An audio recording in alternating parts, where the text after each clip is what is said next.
pakisagot lang ho ng tanong ko, no?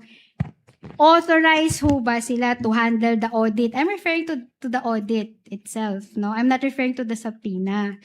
Authorized ho ba si House of Representatives Committee on Justice to handle the audit of confidential funds of the OVP and the DepEd under the JC? Under the joint circular po, responsibility po ng ICFAO na mag-conduct ng post-audit ng liquidation Oh. documents ng confidential and intelligence Your, fund. Okay, so Your Honor, one, ask and answer, Your Honor. Your Honor, please. Yes, Attorney Gapunan. The admonition of this honorable presiding officer, Your Honor, is to be patient, Your Honor. Not In line admonition, request. Your Honor, I have been patient, but in line with these continuing questions, first, bringing in the House of Representatives, bringing in this Senate, Your Honor, we are...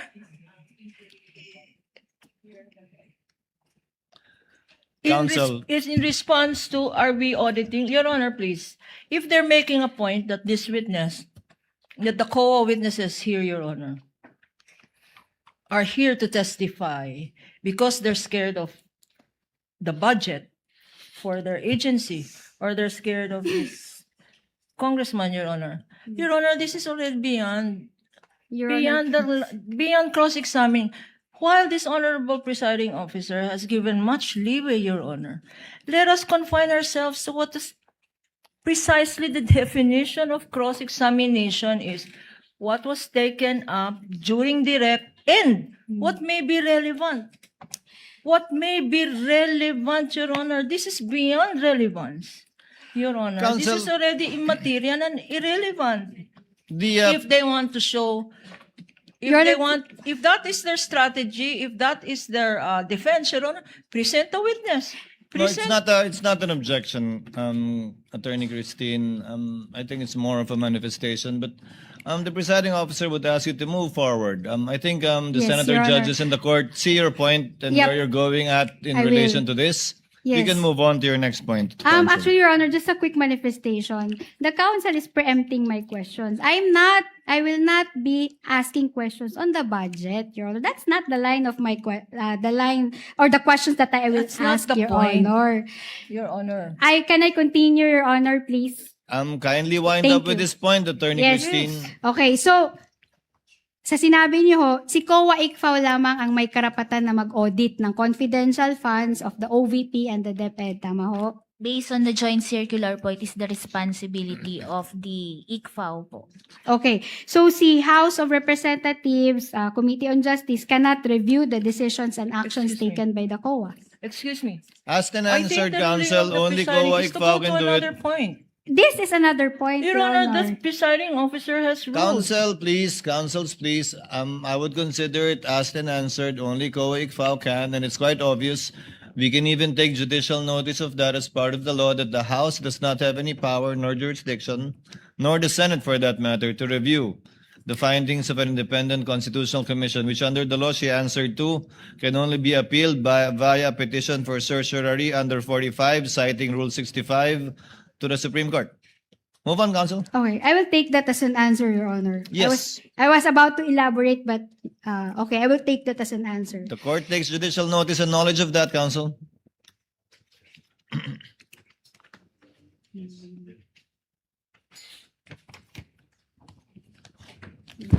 Tamo.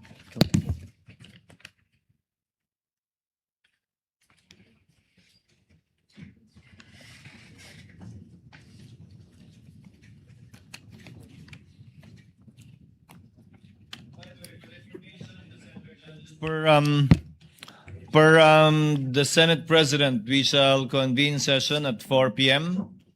We will try to finish with this witness, the cross, redirect, recross if any, and the interventions of senator judges so that we can let Silene rest already and be done with her testimony within today, hopefully. Hopefully. So for the information of the senator judges, session will be called at 4 p.m. Thank you, Your Honor. Attorney Christine? Your Honor, I'm done with the cross-examination. Thank you, Attorney Christine. Attorney Lorna, With the permission of this honorable court, you may proceed when you're ready with your redirect, counsel.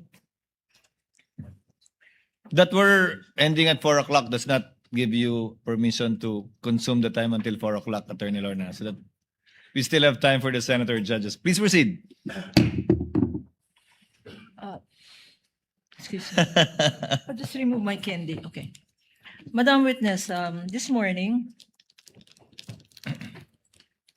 4 hours ago, you were asked, Madam Witness, about the process, the routing process in your office. And this was done in connection with a question on the chain of custody, on the integrity of the process. Ang tanong sa'yo, naiwanan nga ng mga dokumentong ito relevant to this liquidation of confidential funds sa office of the COA ICFAO. Opo, tama po. Iniwanan ni Attorney Wamil. Opo. And then by virtue of a directive to you by the office, you took over national agencies, correct? Yes po. Among them, the Office of the Vice President and the DepEd. Opo, tama Correct. po. Now, when you took over this function of evaluating the confidential funds of the Office of the Vice President at ang DepEd, yung mga dokumentong minana mo, ito ba ay certified documents lahat ng isang Davin Bakay? Pwede pong pakiulit. Paano pong certified ni... How are you able to ascertain na yung mga dokumentong iniwanan sa office ng ICFAO are the very same documents na tinurn over sa office ni Attorney Wamil? Nung ibinigay po sa akin ito, chinek ko din po yung nilalaman nito based dun sa transmittal letters po. So, na-check ko po na kung ano yung na-audit po ni Mr. Wamil, ito rin po yung naibigay sa akin.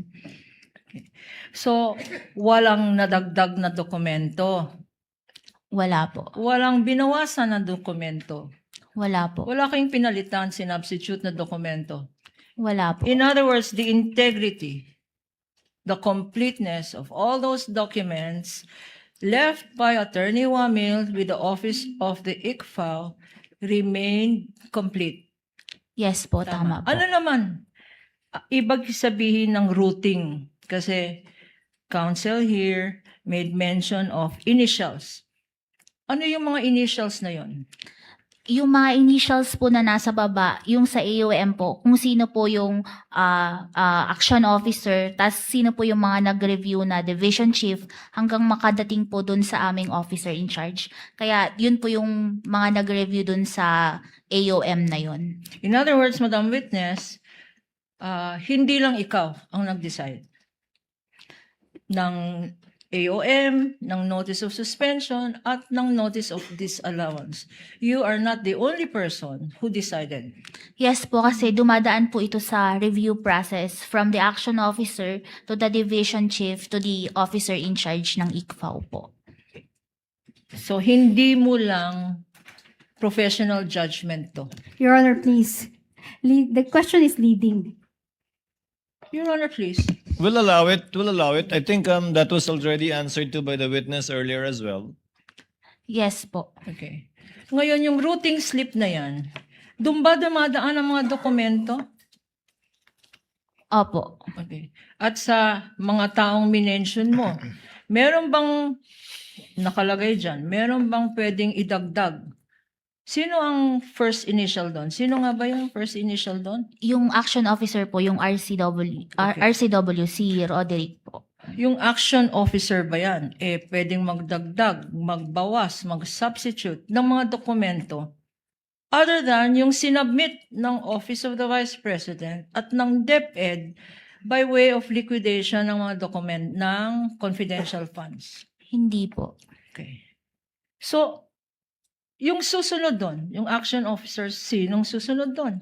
Yung division chief po. Okay. Yung revision chief na yan, pag binigay ang dokumento at yung evaluation mo at yung action officer, darating naman sa division chief, meron bang nangyayaring misteryo dyan sa mga dokumentong from you to the action officer to the reviewing Your Honor, please. meron bang dinadagdag, sinasubstitute, Your Honor. or pinapalitan dyan Let her finish, sa counsel. mga documents na sinasubmit ng Office of the Vice President at ng DepEd? Yes, counsel for respondent. What is your Misleading, Your objection? Honor. May nangyari bang misteryo dyan? Kindly reform, counsel. I think we all know where you're headed towards, counsel. Kindly reform. You can get it from the witness. Sa mga dokumentong sinubmit ng Vice President ang DepEd, after it leaves you and goes to the next person, the action officer, and then the reviewing officer, are there other documents that are allowed to be inserted there or substituted other than what was actually submitted by the Office of the Vice President at ng DepEd para sa liquidation ng confidential funds? Yung mga dokumento lang po na yun, wala na pong nadadagdag, walang nababawas. So, ang ang ini-imply sa question ng defense counsel sa chain of custody, hindi sila sigurado sa chain of custody. Your Honor, please. Your Honor, This please. is my redirect, Your Honor. Kindly She was the one who brought it up Let on Attorney cross. Gapunan finish, counsel. This was brought up on cross, Your Honor, implying, and I'm asking a redirect, based on, they were the ones that brought out, who are these people here? Proceed to your question, Attorney Gapunan. Okay. Masasabi mo ba na itong chain of custody ay may interruption ng dokumento? Meron bang substitution? Meron bang alteration? Itong dokumento na sinubmit ng Vice President at ang DepEd. Hindi po, kasi yung opisina rin po namin is, kami lang po yung nandun and may nakabantay po rito na security guard 24 hours. And yung document po na ito, nakalagay po ito sa cabinet na nakalock. Okay. So this COA ICFAO, ang nakakaalam lang ng mga confidential documents ay COA ICFAO. Merong mga ibang divisions ang COA? Nasa loob po kasi kami ng Office of the Chairperson, pero yung sa amin is nakatago po yung mga dokumento namin. Okay. Now, Madam Witness, you were presented with several activities at sabi ng Counsel for Respondent, enumerate niya. Itong specifically protective intelligence operation and places of engagement. Tinanong sa'yo, pag ba ang mga security guards ng presidente na-inspect daw ang routes prior to departure and arrival of the president, of the vice president, I'm sorry, for possible threats, for criminal groups. Yung mga security guards ng vice president, ini-inspect yung rota. Dadaan dito ang vice president. Office of the Vice President or DepEd. Dadaan dito. Tignan nga natin kung may komunista dito. Tignan nga natin kung may NPA dito. Tignan nga natin kung may terorista dito. Yan ba ay Your Honor, parte? please. Your I Honor. haven't finished. Let her finish, Is counsel. that part of confidential activity or confidential funds? Your Honor, please. Yes, The counsel for respondent. good counsel is adding facts to the question. Can she not cite the exact wordings, Your Honor? Your Honor, please. This is redirect. You opened the door, She can refer Counsel. to the record, Your Honor. Counsel, you opened the door. You said, in fact, you asked her, is this part of the, Your Honor, please. Is this part of Counsel the for regular... respondent, please, you read parts of the PIO, what do you call it, PIOR, Celine? Your Honor. PIOR. But Your Honor, please, She can just refer to the records. Which So that, includes no, nothing will be NPA, added. terrorist groups, and in fact mentions the word criminalities, which I'm not so Yeah. sure about, but criminalities, correct? Celine, Yes. correct? Opo, She nabanggit. said that, Your So Honor. the question is, you mentioned earlier that these are part of confidential functions, not regular functions of the OVP, correct? That was the question of counsel for respondent. Exactly. She I don't responded to that understand, Your answer. Honor. Now, what is your question, Attorney My Gabon? question here is, okay, itong Office of the Vice President, na-confirm mo na may confidential funds. Opo, meron po. Okay.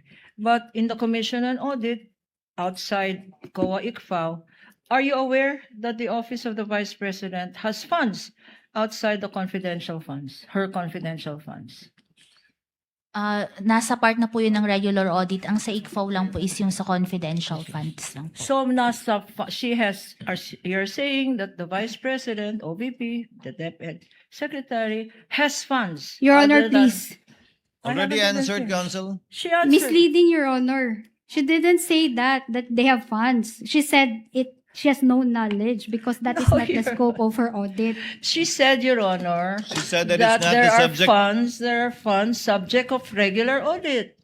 Regular funds Yes po, may of the regular Vice funds. President herself. Opo, And this is subject, Madam Witness, to regular audit. yes po. And being subject to regular audit, it is not part of the COA ICFAO confidential funds audit, correct? Yes po, Okay. tama po. Would you know that the Office of the Vice President has regular funds or special funds for security personnel? Are you aware of that, Madam Witness? Dahil nga po ang sa amin lang is confidential fund, hindi po ako aware dun sa regular funds po ng OBP. Okay. Regular funds, the security personnel, and it is here in your circular. It says salaries for staff is not part of the allowable expense of confidential funds, correct? You mentioned that before.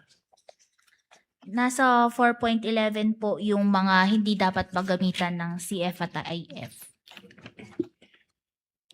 Salaries, wages, overtime, additional compensation, allowances, etc. of government, of salaries, benefits, additional compensation, allowance, or other fringe benefits of officials and employees who are employed by the government in whatever capacity or elected officials, except when authorized by law. The Office of the Vice President it is of public knowledge that the Office of the Vice President has no less than 400 security guards. Are you aware of that? Public knowledge. Narinig ko po sa news. Yes. And if the security guards are being paid salaries, should these salaries be debited or reimbursed from confidential funds? Isa po, yung salaries po, hindi po siya pwedeng i-charge sa confidential fund. Okay. So itong activity na sinabi na to check securities, to check surveillance daw, to make surveillance of the routes of the Vice President when she arrives to an Your- engagement, when she leaves to an engagement, when she attends engagements, Christmas parties, whatever. Counsel for respondent, yes? Ocular, Your Honor, please. I haven't finished. Okay. Okay. And counsel mentioned ocular inspection and casing of venue prior to activity. Now, prior to an activity, should this be part, Madam Witness, if this is a function being done by her personal security guards, should this be considered as part of confidential funds activity, Your Honor? This clearing the road. Your Honor, please. Yes, Counsel for The report that does not say that it was done by the security guards, Your Honor. There's nothing in there. I'm asking her now, Your Honor. That's asking for an opinion, Your No, Honor. no. Let's clarify one thing first. The Vice President has no security guards. She has She has a security a personnel, VPSG, Vice Yes, Your Honor. Vice Presidential Security Group, which was, I think, later on placed under the Presidential Security Command, under the unified command of the Presidential Security Command. So, the Yes, question, Your Honor, I will reform. kindly If- reform, Counsel. If it is the VPSG that does this activity of, quote, ocular inspection, casing of the venue, clearing of routes prior to arrival and departure, would that be reimbursable if they are paid separately from another fund? Can that be part of the liquidation of confidential funds, Madam Witness? Your Honor, please. Yes, Counsel for Respondent. The witness is incompetent to answer that because the liquidation report does not state that these were paid to the VPSPG. It's a question. If she Your knows, Honor. Counsel, if she knows, knows. Celine, if you know. Pwede pong pakiulit. Sorry po. Yung VP, I said, and as correctly pointed out, the presiding judge, the VP does have a complement, and they're called Vice VP SPG. Opo. You're aware of that, Madam Witness, and as you said, public knowledge that she has something like 400. No.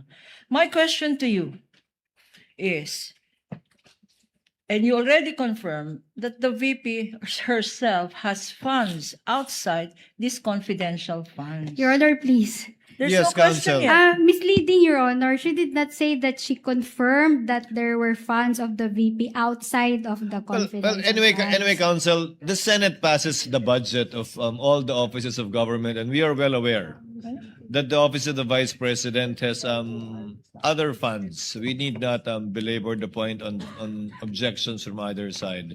We are aware of the existence of other funds of the office of the Vice President as well as the DepEd. In fact, the DepEd has the highest budgetary allocation in any GAA. Your Honor, please. If I Continue, may. Counsel. Yes, if I may, Your Honor. Counsel keeps objecting to my questions, but she herself was the one who brought it up. In the first page of her own exhibit, it says here, and you asked the question, she asked the question, Mr.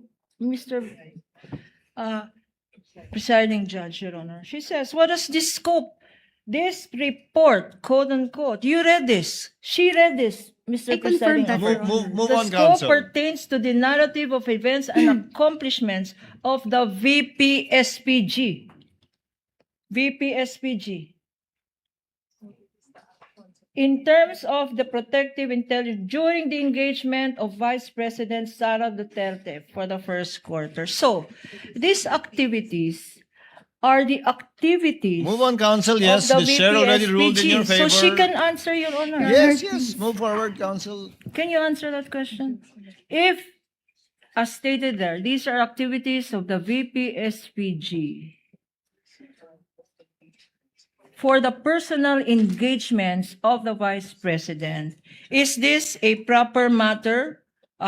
Is this proper liquidation of the confidential funds of the Vice President? Under the joint circular po, yung confidential fund should only be used dun sa allowable expenses under an item 4.8 of the joint circular po.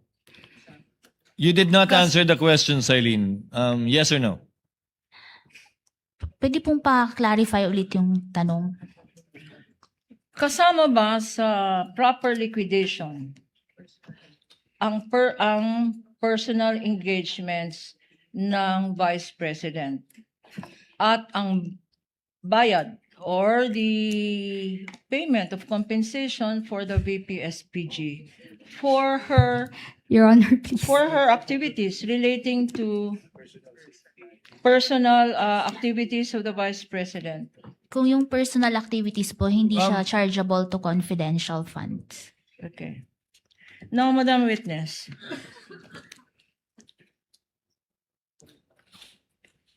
counsel asked you earlier about the mandate of the COA, and you are competent to testify on it. Okay. Correct? Opo. Opo. Now, I will ask you about the mandate. The mandate of the Vice President. Kasama ba sa mandato ng isang Vice President, and I will read you the Constitution, performs executive, ceremonial, and social services, functions, collaborating with stakeholders of organizations in both private and public sectors to develop and promote programs for the uplift of the Filipinos. In your opinion and your professional judgment, kasama ba sa mandato ng isang Vice President ang confidential operations? Kung base po dun sa nakalagay sa mandato nila, hindi po. Hindi po. Okay. Punta rin naman tayo sa DepEd. DepEd, nakalagay sa batas, is in charge of basic, elementary, and secondary education. That's the function. Kasama ba sa mandato ng isang Secretary of the Department of Education ang confidential activities? Kung base po dun sa mandato nila, hindi po. Okay. And yet, itong Vice President Sara Duterte ay binigyan ng confidential funds. Tama? Opo, may budget po sila ng confidential fund. Magkanong budget? Magkanong budget ng Vice President sa confidential funds? Nung fourth quarter po ng 2022, 125 million. And yung first to fourth quarter ng 23, 500 million po. Pero ang nakuha lang po nila sa 23 is 375 million. And then sa DepEd naman po, 150 million, pero ang nakash advance lang po is 112.5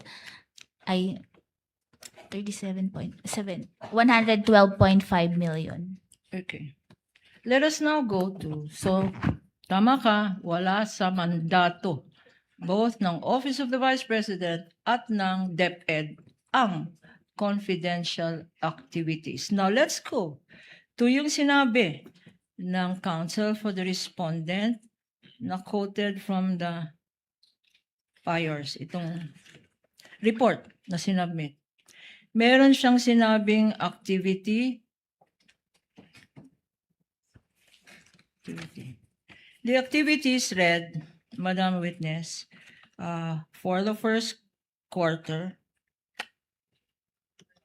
were pertain to January 2 to January 10 of 2023 for the first FIOR. Okay, first report, January 2 to January 10, 2023. Pero sa pagkaalam natin, and please confirm, on that date, on this period, January 2 to 10, na napakahaba ng binasa na activities ng Council for Respondent, wala pang confidential funds ang Office of the Vice President during that period, January 2 to 10. And yet, Madam Witness, she is now saying that these activities, well, according to Council, that these activities for January 2 to 10 cited in this report are by way of liquidation for confidential funds. Paano nangyari yan? Can you explain to us, Madam Witness, how is it possible that a Vice President is claiming liquidation for activities before February 6, the period for which she was given these confidential funds, January 2 to 10. Did you note this in your report? Hindi po siya nakasama sa report kasi yung PIOR is sinubmit nila to support the payment of rewards po. Okay.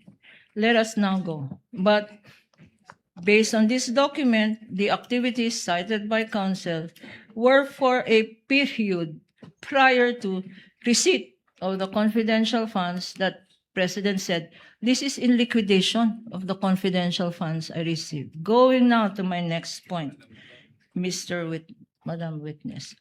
Allowed ba ito? Parang the activities, Christmas party, tree planting, what's this? Council meetings, acceptance of awards, rewards, etc. Are these, by nature, are these part of confidential funds activity? Kung under the joint circular po, yung allowable lang po na ma-charge sa confidential fund is yung enumeration sa item 4.8 po. At hindi ito enumerated doon. Hindi po nakasama yung nabanggit po ninyong activity. Pero napakabait naman ng presidente. Yung giving of vice president, giving of medicines, giving of groceries, giving of ayuda. Hindi ba magandang activities yan para sa isang vice president? Your Honor, please. I'm asked preliminary, Your Honor. Miss Lee? Let's hear the counsel for respondent. Yes, Attorney Christine. Your Honor, that's misleading question. And asking for an opinion. Hindi ba maganda yan sa isang vice president? Sustained, modify, counsel. Your Honor, please. I will reform, Your Honor. This tree planting, these Christmas funds, this giving of assistance, giving of grocery, giving of medicines, are these funds, if properly accounted for, could they be gotten from either the President's Social Services Fund, or for what you said, there is another audit unit that audits her regular funds? Could the President, if you know, could the Vice President have gotten all of this funding from her regular or social amelioration funds instead of the confidential funds, Your Honor, which you said must be strictly complied with? Counsel for respondent. That calls for an opinion, Your Honor. She- She should have gotten it from amelioration fund. Let's let it It is continue. within her competence. If she knows, counsel. Celine, if you know. Kung yung paggagamitan po is yung nabanggit nyo na activity, hindi po siya chargeable sa confidential fund po. Now, Madam Witness,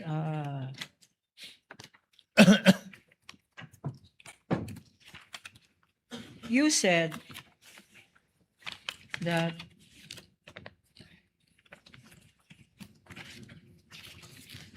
okay. You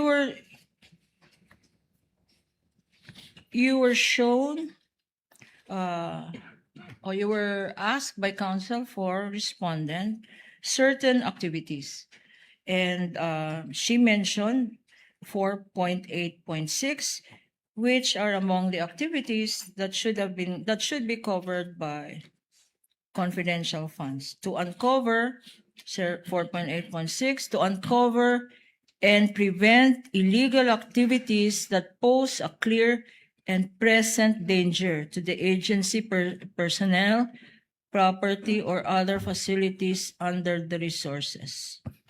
And using this provision, counsel for respondent wants this provision to justify the expenses of the Vice President as listed, illegal activity or communist, national terrorist. But I will read to you, Madam Witness, the portion that counsel intentionally omitted. Because this provision, and please check your circular, could you read the last portion of 4.8.6? Done in coordination with the appropriate law enforcement agencies. In other words, Madam Witness, this particular provision says, yes, it is correct it is proper to use confidential funds to uncover, prevent illegal activities that pose clear and present danger. That is correct. But there is another requirement that counsel intentionally did not read, and that is that it must be done in coordination with the appropriate law enforcement agencies. My question to you, Madam Witness, in all the submissions of the Office of the Vice President or the DepEd as regards this uncovering and preventing illegal activities, did any of the submissions of the Vice President indicate which government agency they coordinated with as regards this uncovering or preventing of illegal activities? Your Honor, please. Counsel for responding. The submissions of the President would answer that question, Your Vice Honor. President, Counsel. Vice Vice President, sorry.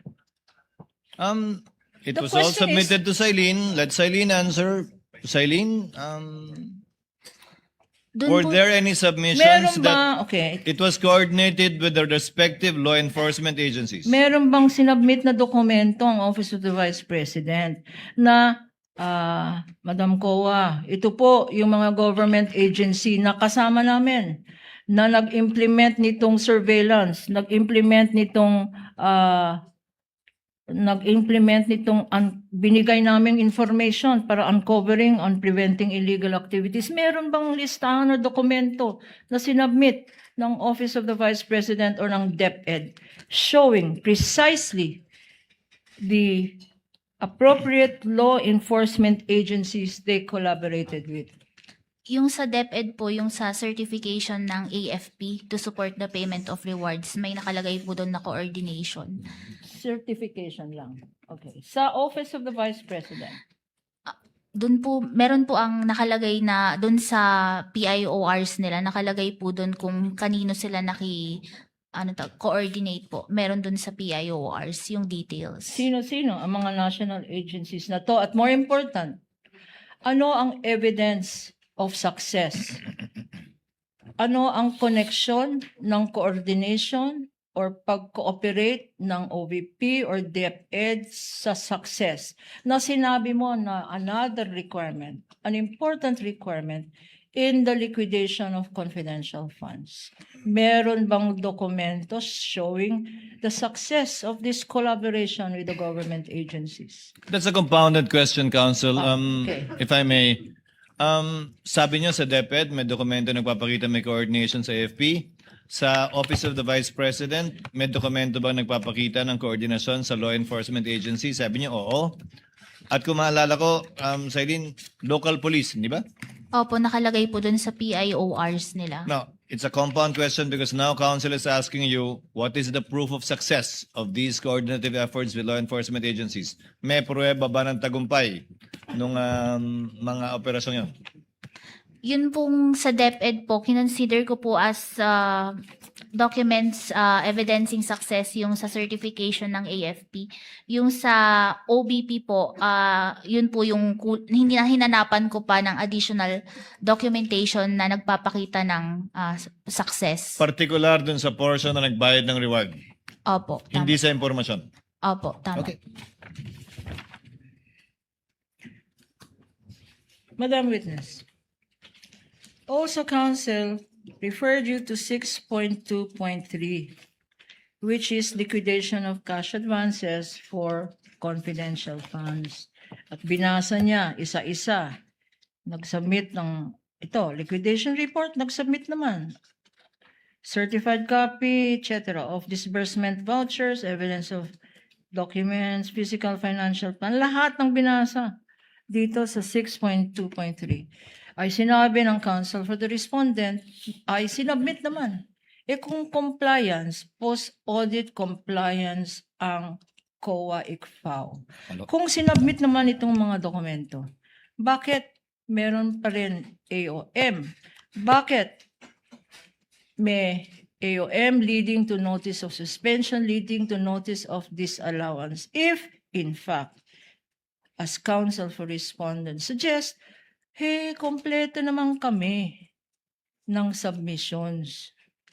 Based on the evaluation of each document po, may mga nakita po doon na hindi compliant with the joint circular po.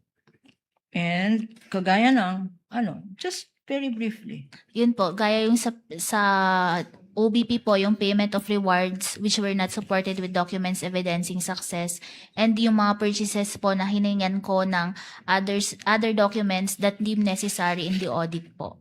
And meron nga din po dun sa ND ng 2023 na reimbursement which is hindi rin po siya compliant with the joint circular. So, yung sinasabi na mali kayo, sinabi niyo non-compliant, kompleto naman ang checklist, hindi tama yon ang sinasabi mo, Madam Witness. Meron pong nasabit na dokumento pero after the evaluation of each document po, hindi pa rin po siya compliant with the joint circular. Okay. Let's go now to the last 6.2.3. Na again, hindi na namang kinote ng counsel for the respondent. 6.2.3.7 refers to other supporting documents the ICFAO deems necessary for the proper evaluation of liquidation documents submitted. What does this mean? Other liquidation documents.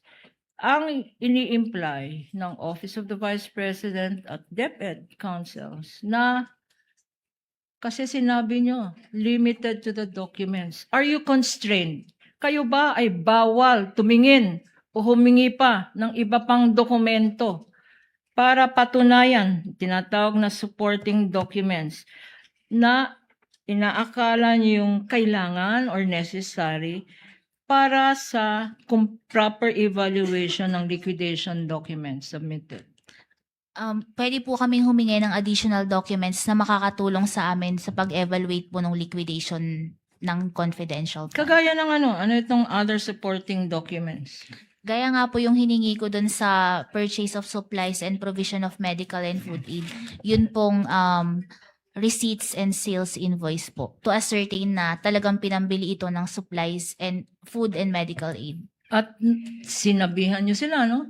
Nung humingi kayo ng other supporting documents, mga ORs, mga sales invoice, nag-submit ba ang OVP at ang DepEd nang hinihingi nyong other documents deemed necessary for the proper evaluation of the liquidation documents submitted? Nag-submit ba sila? Part po ito nung notice of disallowance na nandun pa sila sa period prescribed po para mag-appeal sa commission proper. No.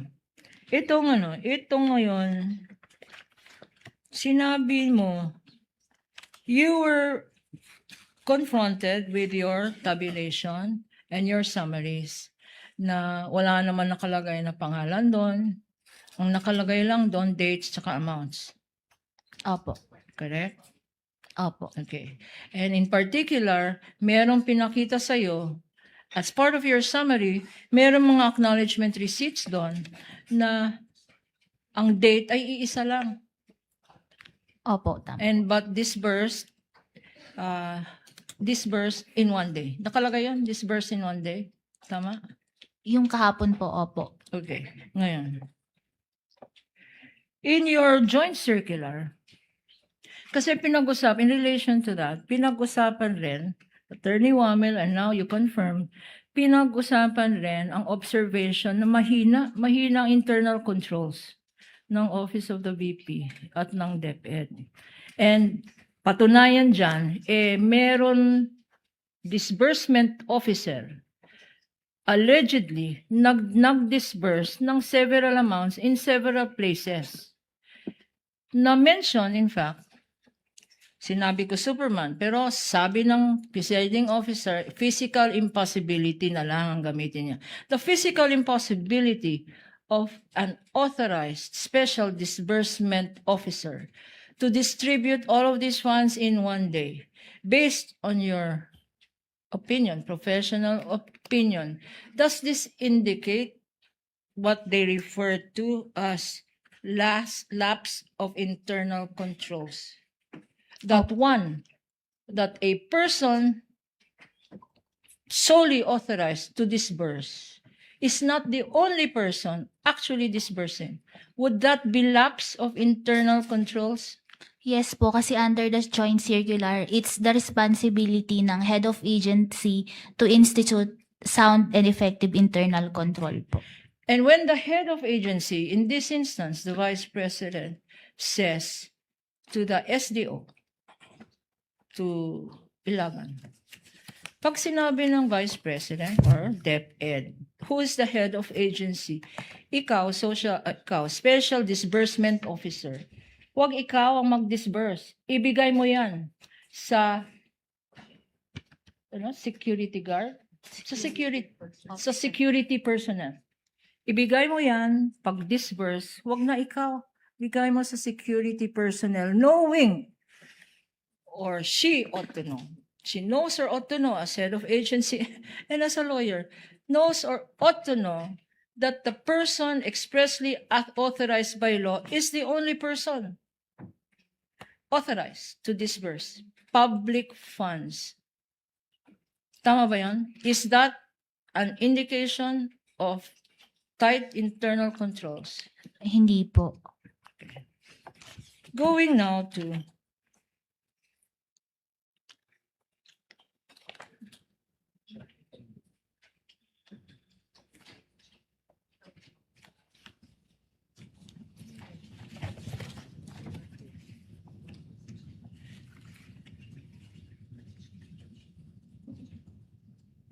Okay.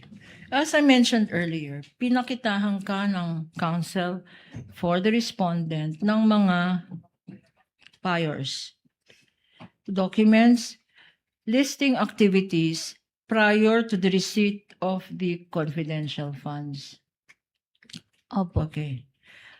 What now would your assessment, what would COA's assessment be under the joint circular? What will your assessment be? Allowed ba ito? Under po kasi sa joint circular, kung itong expenses is before the cash advance, ito yung reimbursement, which is a violation po ng item 6.1. Wait lang.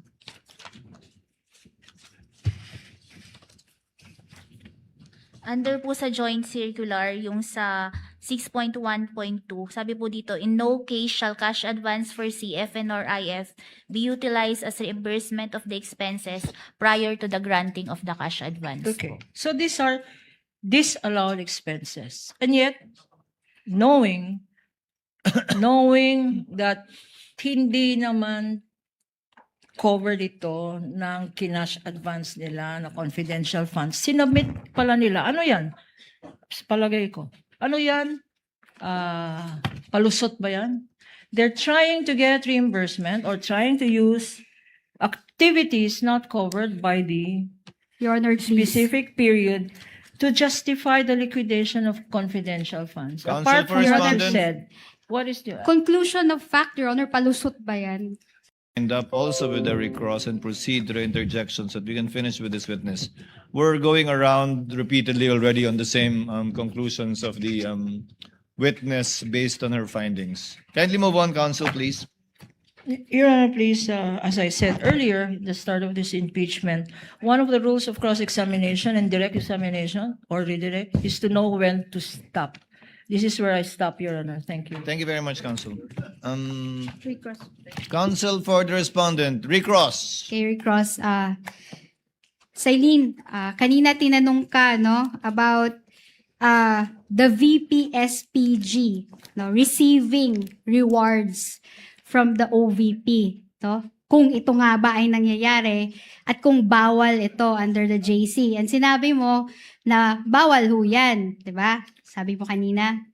Okay, may finding ba kayo sa notices of disallowances nyo, both first and second notices, na yung VP-SPG ay nagre-receive ng payments for reward and purchase of information from the confidential funds of the Office of the Vice President? May findings mo na ganun?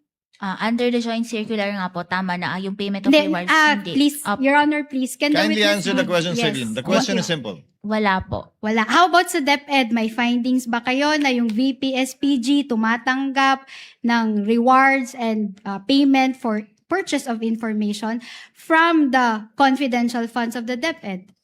Wala din po. Okay. So, Ikaw una. kanina, tinanong ka about sa mandate ng OVP at DepEd, no? At tinanong din ng ating good counsel kung eto bang si OVP under its mandate, allowed ba itong mag-receive ng confidential funds? To which you said, mukhang hindi ho. Noong 2022, no, the fourth quarter of 2022, alam ho ba ninyo na inapprove ng Office of the President ang confidential funds ng OVP? Based po sa mga documents na nasubmit sa amin, opo, meron pong Okay. approval. Noong 2023 ho, nasa General Appropriations Act po yung confidential funds ng OVP. Tama po?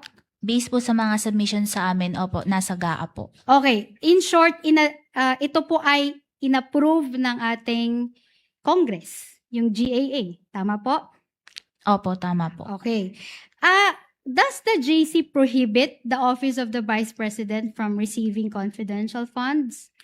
Nakalagay po sa JC yung mga agencies na may... Just answer my question. Direct, simple lang naman ho. May prohibition ho ba sa JC on the Office of the Vice President receiving confidential funds? Wala po. Wala. How about the Department of Education? May pinagbabawal ba yung JC na maka-receive ito ng confidential funds yung DepEd? Based sa JC po, wala po. Okay. Okay. So, tinanong ho kayo kanina about the OVP, no? Or the SDO, no? In that regard. Disbursing monies in one day in several places. No? Sinabi ho, isang araw, madaming mga pinaggastusan, no? Isang date lang yun, iba-ibang lugar. May findings ho ba nito sa first ending ninyo? Wala po kasi we presume regularity po doon sa transaction po. Okay, thank you. How about sa second ND po ninyo? May findings ho ba nito? Dahil nga po nag-base kami sa certification under oath ng SDO, wala po. Okay, so, Okay. okay, Your Honor, I'm done, Your Honor. Thank you, Counsel. We now move. Hopefully, we can finish with Silene today. Silene, with your patience and indulgence. Senator Padilla, is he here? Not here. Senator Ontiveros, then, for her interjections. With the kind indulgence of Senator Ontiveros, Senator Padilla just arrived. Senator Padilla, you may proceed, sir. You have 2 minutes. You may proceed when you're ready. Maraming salamat po, Ginoong tagapamahalang hukom. Sa ating pong saksi, kayo po ay taga Baguio? Yes po, Your Honor. Saan po kayo sa Baguio? Irisan po. Irisan, opo. Ako po ay taga Baguio din. Saan po kayo nag-graduate? Sa... St. Louis University po. Ay, alumnus po ako niyan. Sa Boys High po ako. Dahil po dyan, hindi ko na lang po kayo pahihirapan. Tayo na lang po maging magkababayan na lang sa Baguio. Gusto ko lamang pong magbigay ng impormasyon na lang sa inyo. Opo, kasi naririnig ko yung pag-uusap nyo ng prosecution at ng defense tungkol doon sa success ng confidential fund. Ako po ay may mga ibibigay na information sa inyo. Pwede po kayong magsabi na lang ng oo o hindi kung naintindihan po ninyo. Alam ko naman maintindihan mo, taga Baguio kayo. Opo, noong pong pinag-uusapan natin yung patungkol sa mga terorista, na pag-uusapan po lagi ang ating Vice Presidente. Ang ating pong Vice Presidente magmula 2016 hanggang 2022, siya po ay naging mayor. Alam niyo po ba yon? Opo, Mayor Opo. ng Davao. Yan, opo. Sa Davao po, meron po dyan na-identify na 55 na mga tinatawag na alternative at yung mga lumad schools na infiltrated ng terrorism. Nabalitaan niyo po ba yon? Hindi po ako hindi ko po gaanong napakinggan po yun. Hindi po ako aware doon. Opo. At alam niyo po ba rin na noong 2016 hanggang 2022 hanggang 2023, 12% po ng mga NPA rebels, surrenderies, were minors, 12 to 17 years old. Hindi po ako aware doon po. Maubos na po yung aking second round na lang po ako. Salamat, kabayan. Thank you, Senator Padilla. Senator Ontiveros is recognized for her interjections. You have 2 minutes, ma'am. You may proceed when you're ready.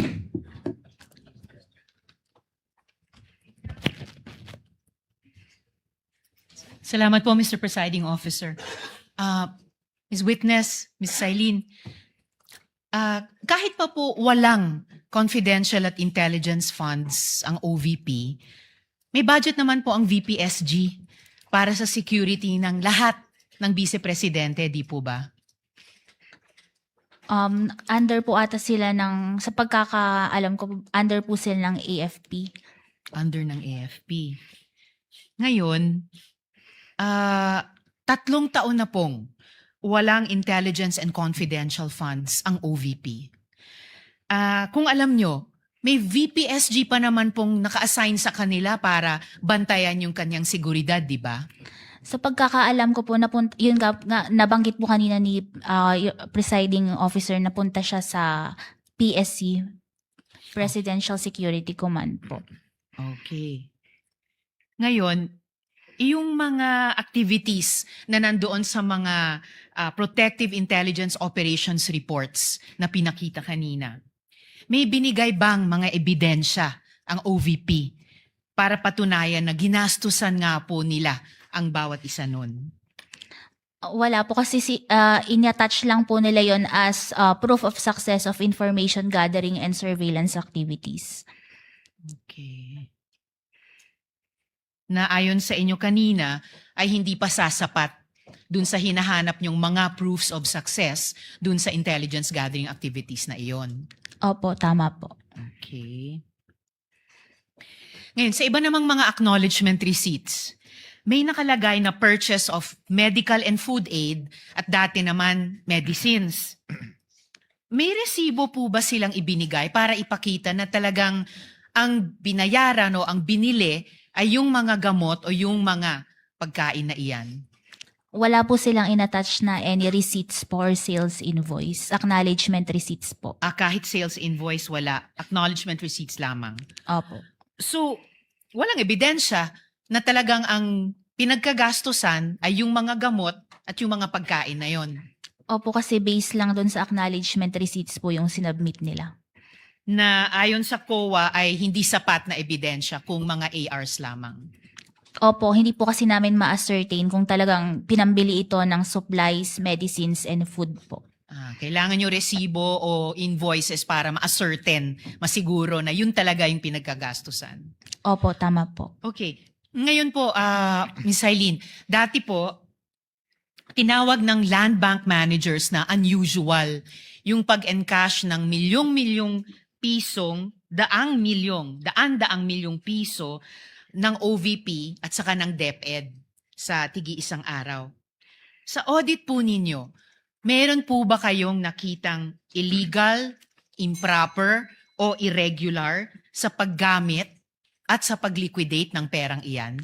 Irregular po yung paggamit nila kasi po hindi po ito compliant with the joint circular. So just to close on this Kindly round, wind Mr. up. Presiding Officer, to wind up, irregular dahil Hindi po naging compliant with the paanong joint. hindi naging compliant? Dahil po ngayon sa payment of rewards were not supported with documents evidencing success, and yun nga po, hindi nila na-provide yung additional documents necessary para ma-ascertain yung purchase of supplies and medical and food aid. At saka po meron din kaming naging findings sa sa reimbursement po.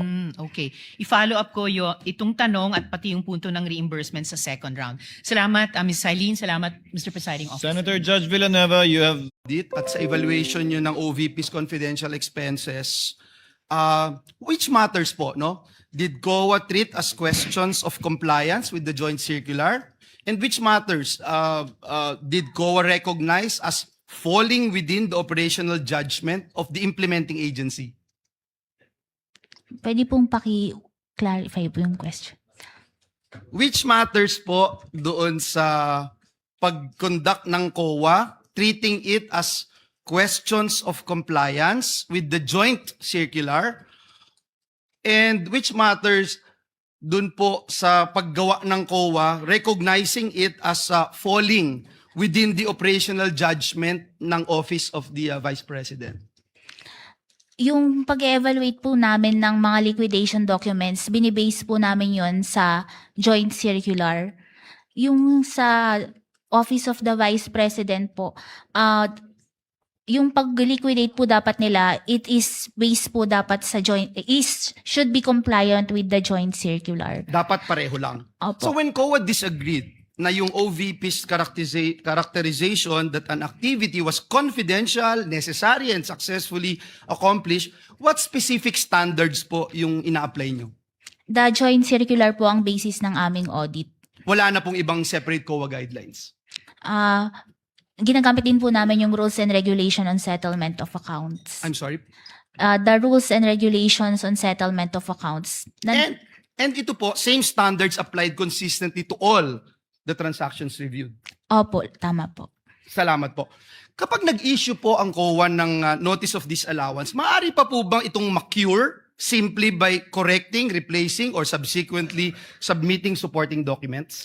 Yung sa notice of disallowance po, appeal po sa commission proper ang remedy po ng isang agency. So kailangan kang dumaan provided ng COA rules na para ma-lift o ma-reverse yung ND. Is that correct? Can you explain the process?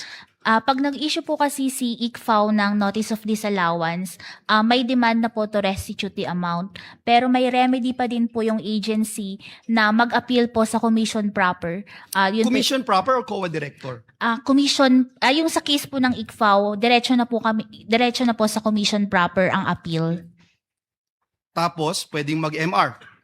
Kung magkakaroon po ng decision, kung gaya nga po nang nangyari sa fourth quarter 2022 na meron silang, yung decision is na-affirm yung ND, opo, meron pa pong remedy na MR. Tapos pwedeng mag-judicial review Pag sa SC. petition for certiorari po. Okay, so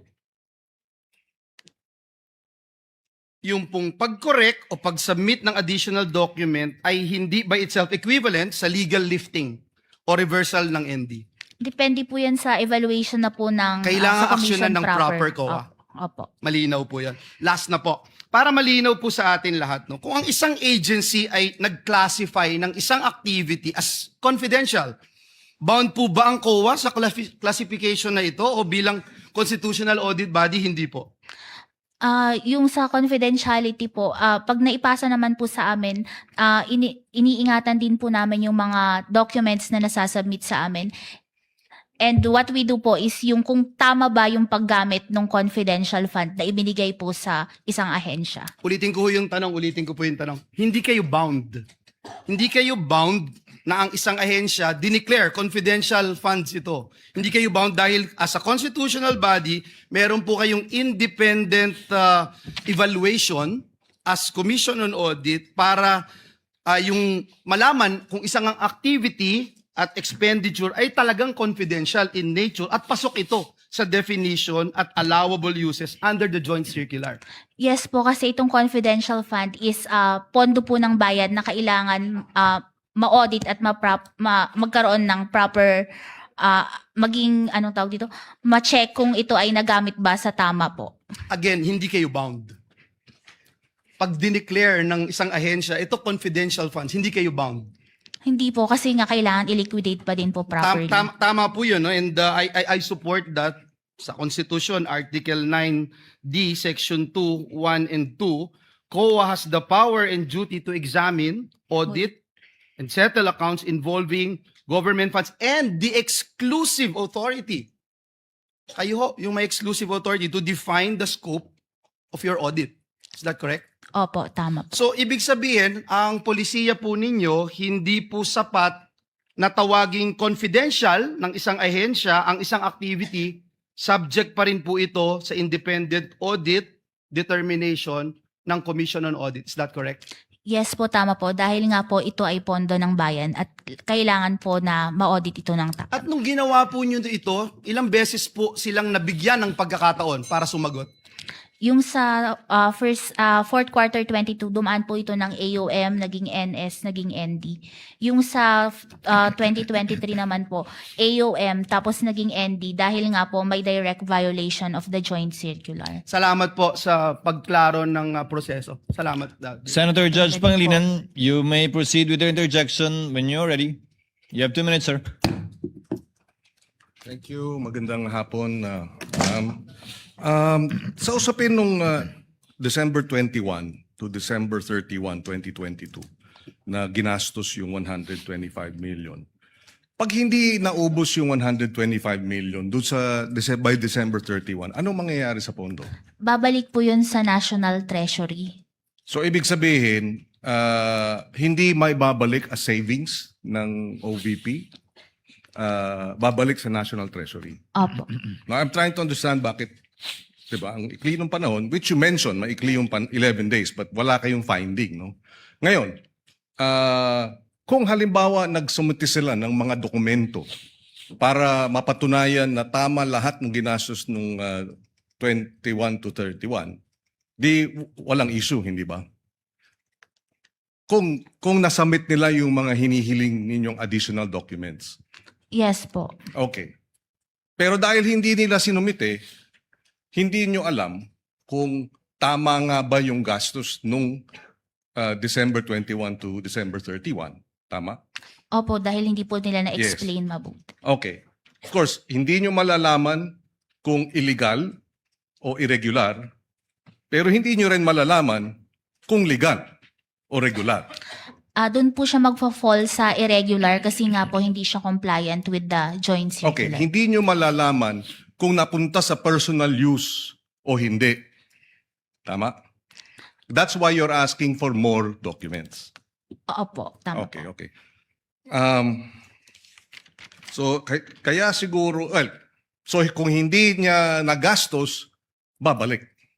Opo, sa National At Treasury. hindi niya maaring gastusin sa January. Hindi na po. Hindi rin niya maaring gastusin before December 21.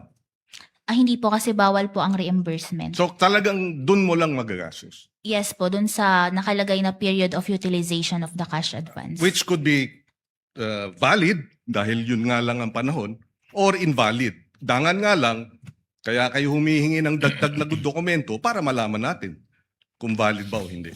Opo, tama po. Okay. Yung usapin ng protective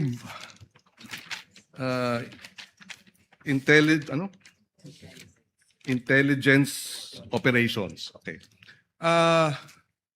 Dati wala namang confidential funds ang OVP, tama? I mean, Opo, magmula nung nag-start po ako sa ICFAO. pero dati meron ng protective services ang OVP. Sa pagkakaalam ko po, walang yung under the PSG po ata sila. Yes. So, yung gastos para sa security, dati sa PSG. Pero dito, lumalabas yung casing, security, appointment, ay ginastos o ginamit yung confidential funds. Tama ba yun? Opo. Okay. Next round na lang po. Thank you, Senator Judge Pangilinan. Senator Judge Aquino may proceed with this interjection when he's ready. You have 2 minutes, sir. Maraming salamat, Mr. Presiding Officer. Magandang araw po. Good afternoon po. Okay, so sa inyo pong determinasyon sa inyong opisina, meron pong mga disallowances, no? Tungkol po sa kategorya ng mga gastos, kung sino po yung nag-disburse. Pero hindi po naging rason ng disallowance yung mga kakaibang pangalan. Tama po ba? Opo, tama po. Okay. Pero nakita po ninyo na may mga pangalan na kakaiba. May Piatos, may Bacon, Heart, Queso at kung ano-ano. Hindi nyo po naisip na baka red flag po ito? Dahil nga po ang audit namin is compliance lang po, hindi na po namin verify yung identity nung nakatanggap po. Pero hindi nyo verify, pero nung nakikita ninyo, o nung nakikita mo, hindi mo ba naisip na posibleng red flag itong mga pangalan to? We presume po kasi regularity kasi po merong certification under oath yung SDO. This was used for the OBP and DepEd po. Contains voluminous documents na with sensitive information na pag naibigay po sa ibang opisina, baka po magiging exposed siya. Okay, so ulitin ko So hindi kayo nag-trigger ng investigation of fraud or nag-trigger kayo? Wala pa po, pinag-aaralan pa po with the chairperson. Pinag-aaralan. So it's possible na magkaroon pa ng investigation due to fraud? Opo, gaya po ng sinasabi ko, pinag-aaralan pa lang po at kung kinakailangan po, pwede pong mag-fraud audit po. Okay, let me ask about what is fraud, no? Ano yung fraudulent? Yung paggamit ba ng alias ay fraudulent? Ito ba'y bawal or illegal? Doon po sa joint circular, silent po kasi ang joint circular as to the use of alias po. Pero ang binabantayan po dito is dapat na ibigay po ito sa totoong tao at nagamit sa tamang confidential Okay. expenses So thank po. you for that. So kung nagamit to sa talagang nakalagay doon, hindi ito fraudulent. Pero kung ito'y hindi naman nagamit doon sa nakalagay at kunyari nabulsa lang, fraudulent 'yon. Correct, no? Opo, tama Okay. po. Kung so yung bawat isang pangalan, dapat ba merong ring 1:1 na totoong tao sa likod nun? Or pwede kunyari may alokasyon ng 10 million tapos hinati-hati sa tagti 300,000 pero isang tao lang talaga yon. Yun po ba fraudulent? Ang kwan ko po dun is isang tao lang yung nakatanggap based dun sa acknowledgement receipt po na yun. Okay. So sa inyo pong professional opinion, kailangan po yung bawat AR ay may katumbas na totoong tao, kung yun man ang kanyang pangalan o meron siyang totoong pangalan. At yung nakalagay doon sa report na activity, yun dapat talaga yung nagawa. Tama po ba? Opo, tama po. Okay. Are you aware, Madam Witness, na meron tayong batas na nagbabawal ng paggamit ng alias? Hindi po ako familiar dun sa law. Okay. There is a law actually, RA 6085, na nagbabawal ng paggamit ng alias at nais na naming alamin kung ito ba'y pertinent dito sa usapin ng confidential and intelligence funds at aalamin po namin yan. Maybe for the second round. Maraming salamat, Madam Witness. Thank you, Senator Judge Aquino. Senator Judge Erwin Tulfo, you may proceed with your interjections. You have 2 minutes, sir.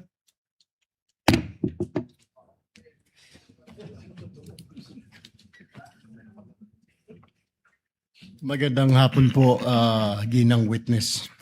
Good afternoon. Para po sa kalaman ng mga kababayan ho natin, pag sinabi ng COA disallowance, ano pong ibig sabihin po nito? Sa disallowance po, ibig sabihin hindi to ipinayagan sa audit po. So sa ICFAO po, pag nag-issue na kami ng disallowance, may demand na po to naibalik yung pondo ng bayan. Okay, naibalik ang pondo. Sumagot naman po sila, ang OVP, nung nag-issue kayo ng disallowance. Sumagot ba yung mga kakulangan na dokumento na ibigay ba nila? Ang naging remedy po nila is mag-appeal po sa commission proper. Ano po nangyari doon sa commission proper? Yung sa 2022 transaction po, nagkaroon po ng decision ng commission proper at inaffirm po nila yung notice of disallowance. Okay, so na sinabi nyo kailangan ibalik po yung pondo. Tama po ba? Kung sa disallowance. Opo. Naibalik po ba? Hindi po kasi ang remedy pa po nila pwede pa po silang may remedy pa po sila na mag-appeal. So yun po.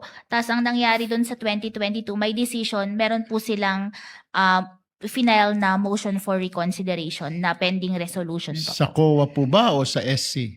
Sa commission proper pa din Commission proper. So yun po, nakalabas na po ba ng desisyon ng commission proper? po. May pending MR pa po sila. May pending. Magkano po yung total na inaantay natin na ibalik ng OVP at DepEd? Yung sa OBP po, 73,287,000 yung fourth quarter. Yun po pa lang sa 2023, na-issue po kasi namin yung ND is March 31, 2026. Within the prescribed period pa po sila ng 180 days to appeal po sa commission proper. Kaya nga po, ang tanong natin, bukod sa OVP, meron din po tayo pinag-uusapan sa DepEd, di po ba? Magkano po itong total kung alam ho ninyo ang kailangang ibalik, ang inaantay ninyo? Yung sa DepEd po kasi may na-issue kami na credit notice dun sa first and second quarter. Tapos yung sa third quarter po, under review and evaluation pa po. Kaya nga po, magkano? Alam Yung niyo sa po ba? DepEd po is 112.5 million. From 2022 to 2023 po yun? Wala po silang budget for 22. First to third quarters po ng 23 yung sa DepEd. 112. Sa DepEd po, magkano inaantay nyo? Yun po yung 112.5 million. Sa OVP po? Sa OBP po is 375 plus 73.287 million po. So magkano po total lahat? Mga hindi ko na mga 4 million ay 400 plus. 450. Opo. Okay. So yun ang inaantay po ninyo. Yung sa OBP po. Opo. So hanggang ngayon inaantay po ninyo. Opo, kasi may mga remedies pa po sila na Okay. All right. Maraming salamat po. Yun lang po. Senator George Ejercito, you may proceed with interjections. You have 2 minutes, sir. You may proceed when you're ready. Yes, magandang hapon. good afternoon po. Siguro first question lang, no? Is it allowed for disbursement to be validly spent and still be disallowed by COA, no? Yung disbursement to be validly spent and still be disallowed by COA for want of documentation. Yung kumbaga, posible ba na nagastos naman ng tama ang pondo pero disallowed pa rin ito ng COA dahil kulang ang mga dokumentong nagpapatibay ng pagkakagastos? Opo. Sa posible pala yan. Halimbawa na wala ang resibo, no? Ganon, kaya hindi maipasa ng COA, ibig sabihin automatic na disallowed na ito pag nawala. Pwede pong pakiulit. Halimbawa na wala, ganun ba yung ibig sabihin pag nawala yung resibo, automatic na madidisallow ng ginastos dahil wala na itong maipapakita, wala nang katibayan. Kung sa pagbabasihan po yung sa joint circular, yung sa disallowance po kasi, yung hindi siya naging compliant with the joint circular. Kaya, Sige lang po. tapos dun po sa sinasabi ninyo na nawala yung resibo, dun po kasi hindi natin ma-check, ma-ascertain kung talagang ginamit ba ito kung sa purpose na yun po without yung receipt na yun. Tapos napansin ko lang din po sa iyong testimony, no? Yung pong period ng December at New Year season, sa iyong bang experience, ito ba yung normally na nagkakaroon ng increase sa paggastos ng kasi ito yung tungkol sa confidential at nagkaroon ng parang pag-spike, no, nung Christmas season na base doon sa iyong presentation. Normal ba ito sa ibang ahensya rin? Yun po kasi sa ibang ahensya, as a general, dun po sila sa 3-month period po. Dun po yung paggastos nila. So yung kasi madalas pag Christmas season, yan yung peak season sa karamihan ng paggastos eh. So yung sa confidential and other itong mga itong pinag-usapan nating mga pondo rito, ganun 'di ba? Meron bang normal ba na ganun ang karamihan na ginagastos na panahon na lumalaki? Hindi po.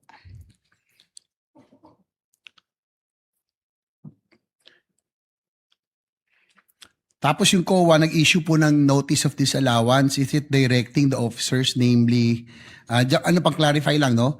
Na ibalik lang yung pera o the personal capacity?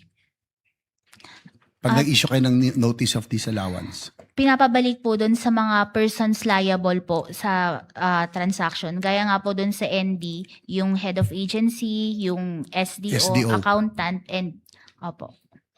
Tapos, yung bang, is it our understanding or correct that at agency, office with confidential funds cannot advance its payment only to members later? Kumbaga, pwede ba yung ganun na i-reimburse na lang kung nauna ng gastusin? Ang reimbursement po, hindi po ito pinapayagan sa joint circular. Hindi po so, ito disallowed ka agad. Opo. Kasama po sa mga dinasallow nyo. Kung may reimbursement po, opo. Last na po, In your experience sa inyo pong confidential fund expenses, have you come across with other agencies sa ibang ahensya na nagastos yung ganito karami in such a period? Kasi meron doon 11 months na parang na-reiterate sa mga nabasa ko lang po. Na ganun kabilis din po. Yung sa ibang agency po, hindi ko na po siya pwedeng i-disclose kasi part na po ng audit ng... That's all, Mr. Thank you, Presiding Senator Judge Ejercito. Senator Judge Raffy Tulfo. You may proceed when you're ready, sir. You have 2 minutes. Thereafter, our Senate President. Thereafter, Senator Lacson. Madam Witness, pag-usapan natin yung safe houses ng OVP. Based dun sa records ng House of Representatives noong 2022, yung OVP ay gumastos ng 16 million pesos sa confidential funds para sa bayad o rental ng mga safe houses, correct? Opo, tama po. At ilang safe houses ito?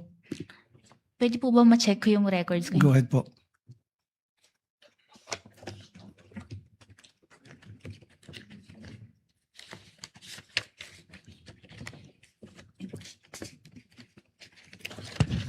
Tulungan na lang kita para mas mapabilis. 34. Opo. 34 na safe houses. 16 million. 16 million. Ilang araw? 11 days po. 11 days. Okay. Kasi, Madam Witness, base sa 2022 real estate data, ang real estate property, alimbawa sa Forbes Park, 450,000 a month. I-divide mo yan sa everyday, that's 15,000 pesos a day. Corinthian, 200,000 a month. Divide that in one per day, 6,666. Sa Ayala Alabang, 290,000 per month. Per day, lalabas siya na 9,666. Ito ba yung mga nirentahan ng OVP na safe houses nila? Galing ba sa mga nasabi ko exclusive subdivisions? Wala pong nilagay na addresses nung kanilang safe house. Yung acknowledgement receipts lang po yung naging basihan namin dun sa payment of rental of safe house. Pero hindi sinabi whether Forbes Park, Amanpalu, Boracay, mga ganon, Dasmariñas, wala talaga. Wala po. So, ibangga mo yan sa mga ibang agencies na nag-liquidate para sa kanilang mga safe houses. Meron bang ganong klase mga amount na diniklara? Meron bang mga amount na ganon? Wala po, hindi po ganun kalaki. So, walang ganong kalaki. So, what do you think of this? Is this excessive, abusive, or out of this world amount? Base po sa inyong experience. Ito po kasi is hindi namin naging finding. So, kasi po, nag-rely mga po kami dun sa certification ng SDO na these were used for the disbursement of CF and necessary po ito and for legal purpose. Pero kung dito po, malaki po talaga siya for payment of rental of safe house. Kasi lumilitaw, parang 42,780 pesos per day ang bayad ng OVP para sa kanilang mga rental properties noong 2022 sa halagang 16 million na spend nila in the 11 days. Now, sa paggamit ng mga aliases, silent ang joint circular sa paggamit ng mga kenkoy ng mga aliases para sa mga informants na tumatanggap ng confidential funds, right? Opo, silent po ang joint circular. Silent din ba ang joint circular sa paggamit ng isang signature sa napakaraming pangalan? Wala pong naging provision ang joint circular dun sa mga pirma po. So okay lang gumamit ng mga isang pirma sa napakaraming informants, pangalan informants? Dapat po, ito ay mabigay sa totoong tao po. Yun po ang importante sa joint circular. So therefore, dapat i-amend na lang yung joint circular kasi naabuso eh. Opo. Maraming salamat po.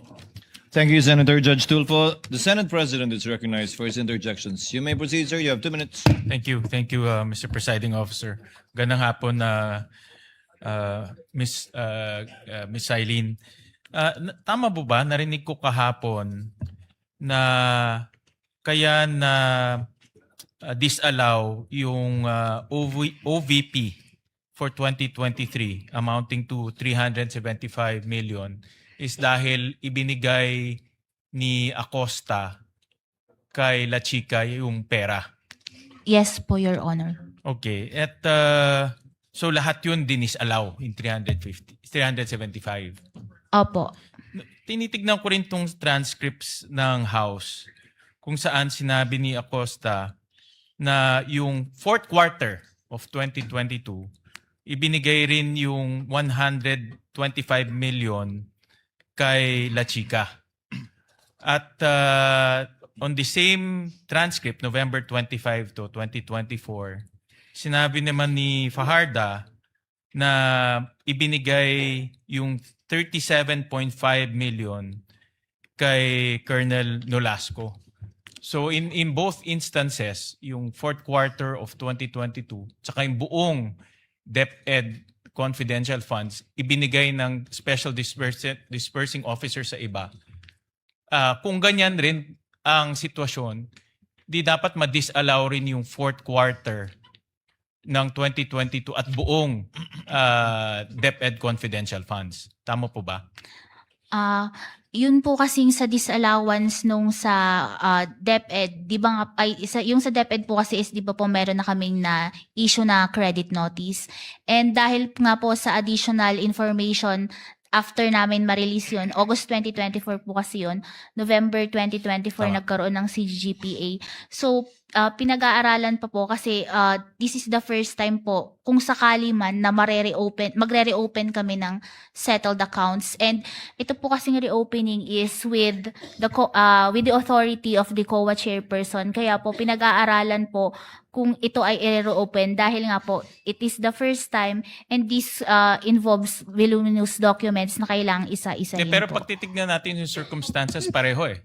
Opo, Binigay tama yung po. pera kay La Chica, binigay yung pera kay Nolasco. Kung ganun susundan natin na rational, pwedeng ma-disallow rin yung fourth quarter OVP at buong DepEd confidential funds. Tama? Yes po, tama po. So, pwedeng ma-disallow buong 612.5 million na confidential funds sa OVP at sa DepEd. Tama? Yes po, tama po. At yan ay dapat ibalik Opo, ng dahil, mga accountable officers. opo, tama po. Bakit mahalaga ang papel ng Special Dispersing Officer?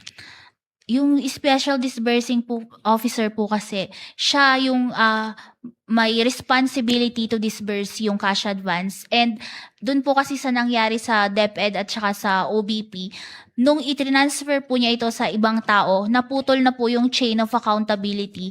Wala na po yung wala na siyang personal knowledge kung talaga bang ginamit ito ng mga security officers na pinagbigyan for confidential activities po talaga. And mababaliwala yung certification na this is for the confidential operations of the agency po and legal and necessary yung naging gastos po. In your opinion ngayon na ibinigay ito sa non-Special Dispersing Officer, anong pwedeng mangyari sa pondo na sabi mo kahapon public funds?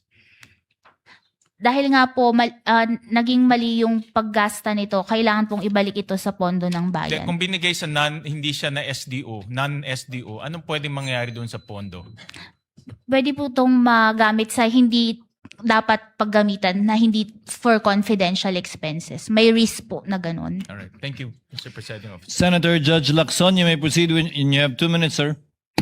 Thank you. Good afternoon, Silene. Good afternoon po. I assume familiar ka doon sa Article 4, 15, paragraph Article 4, Section 15 ng inyong joint circular. Ayan, pinas ko lang sa screen para ma-remind ka. 4.16. Pay attention sa paragraph 15.2, paragraph 2 at saka paragraph 3. Pakibasa mo na lang para hindi ma-charge sa akin. That expenses were incurred in connection with the agency's intelligence or confidential operations and activities with supporting documents attached to the liquidation for CF and for the IF, the documentary evidence of payment kept in a sealed envelope in the vault in the office of the SDO. Sige, sa 3, paragraph 3.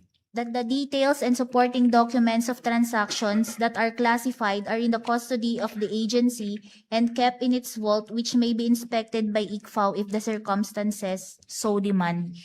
Ang tanong ko, ginawa nyo ba ito?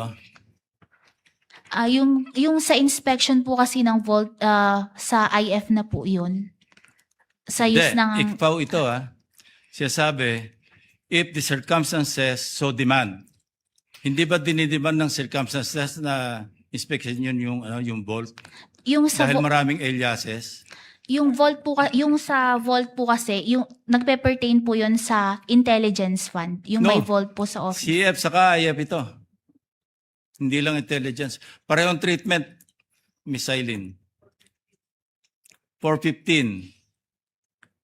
Ang tanong ko lang, hindi ba dinidemand o dinemand ng circumstances na inspeksyon ninyo yung vault? Ah, Kasi kung maraming aliases na nagdududa kayo, di ba natural lamang logically isipin nyo, ma-inspeksyon nga yung vault kung meron talagang mga totoong tao sa likod ng mga alias o aliases. ang pag-inspect po kasi is through the authority po of the chairperson. I know, hindi kayo kumuha ng authority. Oh, wala pa po. Yeah, my point is parang kulang yung ginawa niyong trabaho. Para hindi kompleto. Kasi po may iba po kasing office na... No, ICFAO sinasabi rito, may be inspected by ICFAO if the circumstances so demand. Opo. Anyway, let's leave it at that. Familiar ka ba doon sa 2020-005? Anong circular po yun? Yung sa fraud audit. Hindi po ako gaanong familiar doon Yeah. sa joint circular. Anyway, i-familiarize kita. Meron kayong office, di ba? Yung fraud audit office. Opo, may separate office po sa COA. Okay, dito sa paragraph 3.1, yung filing, of course, ito, people's participation ito Kailan Apo. merong formal complaint, pero hindi lang complaint, information, indication, or complaint na merong fraud. Opo. So papasok yung fraud audit investigation ng inyong office. Hindi office nyo. Ibang office. Pero nakalagay sa 3.1, any person who has knowledge that the transactions of, etc., pwedeng gumawa ng written information sa office na yon para mapunta doon sa logical conclusion, mapunta sa filing criminal charges against whoever, not necessarily the Vice President. Yung sa pag-refer po sa Fraud Audit Office, ito po ay pinag-aaralan din po kung kinakailangan na i-refer to sa Fraud Audit Office. Ngayon po pinag-aaralan po namin ng office namin together with the chairperson po. Kasi kung sakaling ma-refer po ito po yung first time. And also po, itong transaction na ito involves voluminous documents na with classified information na baka pag ini-refer namin sa ibang office is ma-expose po ito. So, pinag-aaralan po itong mabuti. Man lang na kung na-inspect nyo yung vault, kumuha kayo ng mga specimen, yun yung mga question document, yung mga signatures. Ma-compare nyo sana doon sa mga ibang officials na mayroon kayong specimen signature para ma-determine nyo kung forged yung mga signatures na sinabi sa inyo. Yun lang, Mr. Presiding Officer, Mr. Chairman. Kindly answer the question, Celine. Opo, i-refer po namin sa higher authority po. Thank you po.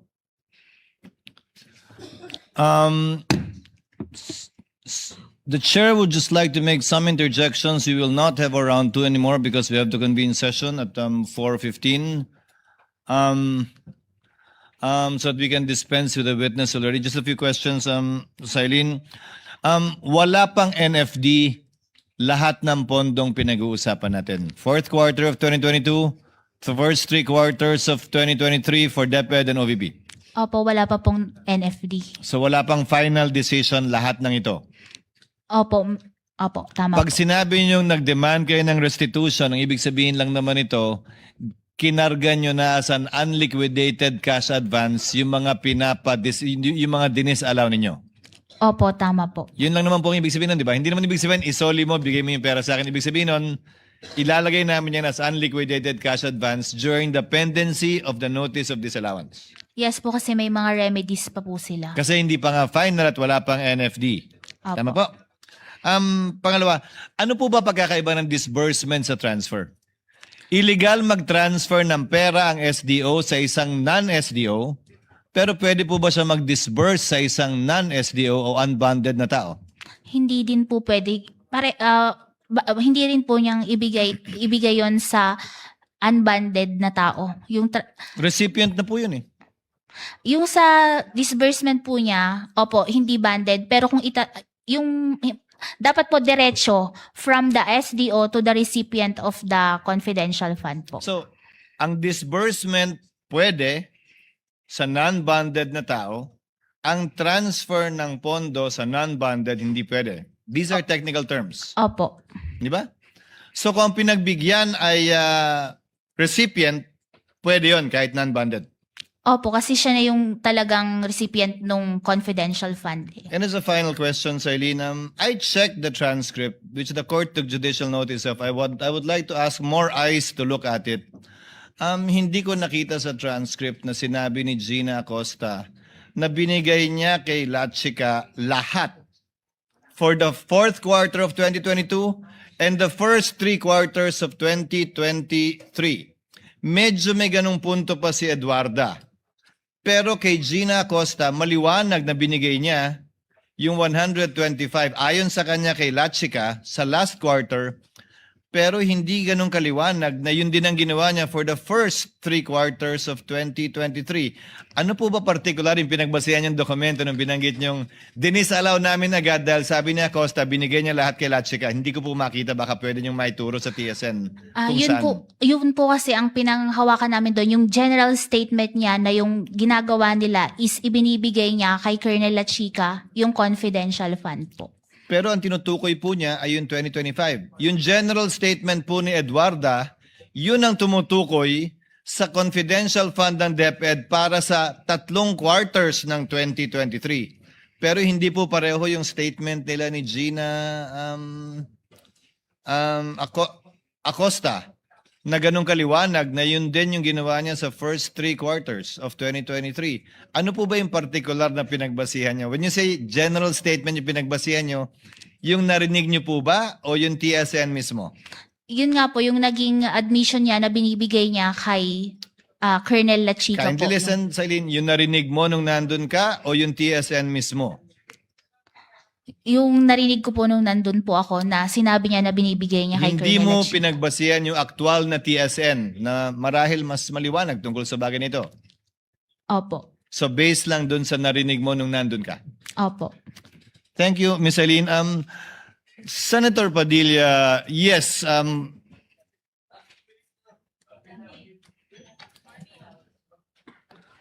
Senator Padilla, yes, gusto niyo maghati na lang kayo? Senator Padilla for a brief interjection and Senator Marcos for a brief interjection to avail of round 1. Then we call it a day. Senator Lapid, kindly proceed, Senator Padilla, while Senator Lapid is thinking about it. No, please proceed. Kailian, tuloy ko lang. Gusto ko lang sundan kanina, sinabi ko merong 55 alternative na eskwelahan na nagbi-breed ng mga child warriors ang naisara sa Davao Region. Ituloy ko lang, noong August 6, 2024, nagkaroon ng committee hearing ang public order at sinasabi na 102 schools nationwide were identified as recruitment. 11 elementary schools, 34 high schools, 123 college and universities. Doon din sa hearing na yon sinabi na meron 168 track student recruits remain active sa NPA. Ngayon, tanong ko, Kailian, hindi ba responsibilidad din ito ng Vice President at ng DepEd Secretary ang mga estudyante? Yung sa anong tawag dito sa college po, yung DepEd po kasi is hanggang sa high school. Opo. Opo. Opo, yung binanggit ko po kasi kanina, 55 na alternative child recruits. 11 elementary schools. 34 high schools. Ibig pong sabihin, tuloy-tuloy po yun. Magmula elementary, paakyat hanggang college. Yan po ang style ng recruitment. So sa tingin niyo po ba, sagot pa din ito ng DepEd Secretary at ng Vice President na lumaban na dito sa terorista noong mayor pa lang siya? No, may. Oo, hindi. Ma'am, bilis, 42. Kawawa Just naman. yes or no? Depende pa din po kasi yun sa mandate ng Oo lang po agency. o hindi. Sa palagay niyo po ba? O sige, skip na po natin kung ayaw niyong sagutin. Alam niyo po ba na sinabi ng NICA, ng National Intelligence Coordinating Agency, na ang budget ng NPA 2016 to 2018 ay 5.8 billion? Yung sa, Oo po o hindi? ah, Ma'am, please. ano, pwede pong pakiulit? Ang budget daw po ng NPA is 5.8 billion. Alam niyo po ba yon? Sinabi po ng NICA. Hindi ko po narinig yun sa Opo. news. Sa palagay niyo po ba, sapat yung budget na magkano po ba ang sinasabi niyo? 500 million ba ang naibigay? Pero yung Kasama na po yung sa Vice President at sa DepEd. 612 Kumpara niyo po point- sa 5.8 billion. Sapat po ba yon? Pero kasi yung sa nabanggit po ng NICA is mako-cover na din po nila bilang isa sila sa mga agencies with. So alam niyo po yung sinabi ng NICA. Alam niyo po. Hindi ko po narinig Yung tungkol yun lang sa- po sa estudyante. Kasi alam niyo naman po, sa ngayon, ang nasa front na inilalagay ay mga estudyante. Nabalitaan niyo po ba yung mga namatay nung huli na mga estudyante? yung violence po sa school. Opo, ito na lang po. 8 seconds na lang po ako. January 1, 2024, sinabi po ng AFP na there is no more guerrilla active front. So, ibig sabihin po, successful. Based po sa AFP. Salamat po. Senator Judge Marcos for the last intervention. Maraming salamat, Presiding Judge. Simple lang, i-confirm ko lang sa ating testigo. So I'd just like to confirm kung tama sabihin na as of now, there's no official finding na may fraud sa DepEd man o sa OVP. Tama po ba? No fraud finding as of now. Kasi nga po, compliance audit lang po ginagawa namin Tama. sa IFAO. Compliance audit lamang, walang fraud audit. Ikalawa, narinig kita kanina na kapag compliance audit, base sa dokumento lang. Limited kayo sa dokumentong isinabmit ng ahensya. Kung ganon, yung House of Representatives, hindi naman bahagi ng OVP or DepEd. Wala namang sinabmit sa COA, di ba? May sinabmit pa sila. Yung Congress, Committee on Good Governance, may sinabit na dokumento. Yun po kasi based on other information na po after nilang mag-liquidate na naging na available information after the liquidation na Pero kinonsider po namin sa audit. Hindi, ibig ko sabihin, yung congressional transcript ni Acosta at Fajarda, hindi yon bahagi ng dokumentong sinumite ng mga ahensya. Opo, pero ginamit Walay po siya, namin di yun. ba? Pero ginamit din po namin yung information na yun during our audit po. Bakit humingi ka rin ba ng affidavit? Kasi hindi naman binigay ng agency. Kasasabi mo lang kapag compliance audit, dokumentong galing sa ahensya. Pero yun po is relevant information po na ginamit namin for audit po, na sinama namin sa pag-audit. Yes, following po, the presiding judge, bakit po ganon? Kanina sinabi mo, dapat dokumento na sinabmit ng ahensya. Biglang ngayon, pati transcript, pati iba pang mga katibayan na sinasabi, ginagamit na rin. Hindi na compliance audit yun, hindi ba? Pero yun po kasi is related pa din dun sa liquidation which is discovered after the submission of the liquidation documents. Kaya nga nalilito kami kasi bakit dinisallow lahat ng quarter samantalang pinag-uusapan ni Acosta, iisa lang, di ba? Yung last quarter lamang. Doon nga sa transcript, doon lumilitaw yon. So ngayon, tinatanggap na rin pati mga transcript at iba pa. Hindi na dokumento yon as covered by compliance audit by your own definition, hindi ba? Pero relevant yung information po in the conduct of the audit po, in the Kung may proper... relevant sa dyaryo, tatanggapin rin ninyo na ebidensya rin yon. Compliance audit pa rin yon. Kahit nasa dyaryo, nasa social media. Kung sa palagay mo may kinalaman dun sa kaso, tatanggapin ninyo.